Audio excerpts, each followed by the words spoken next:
Hello guys, hari ini kita nak masak lemak cili api dengan menggunakan pes masakan daripada dapur Retok Sikin.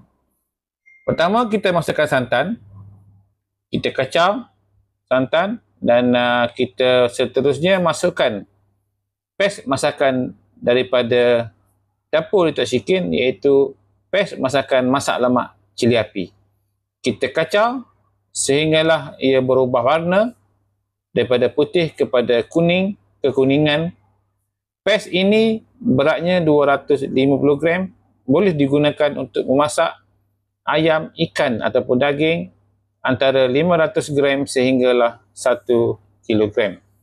Apabila warna sudah mula berubah, kita dah boleh masukkan ayam, daging ataupun ikan seberat 500 gram sehinggalah 1 kilogram, bergantung kepada jumlah keluarga ataupun bilangan orang yang ingin makan.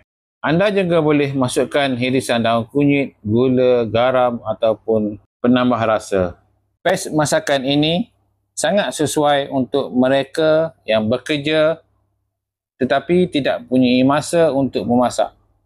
Pes ini akan membantu anda untuk menghidangkan masakan yang sedap, lazat, enak kepada keluarga yang tercinta. Sila dapatkan dalam beg kuning dengan kadar yang segera.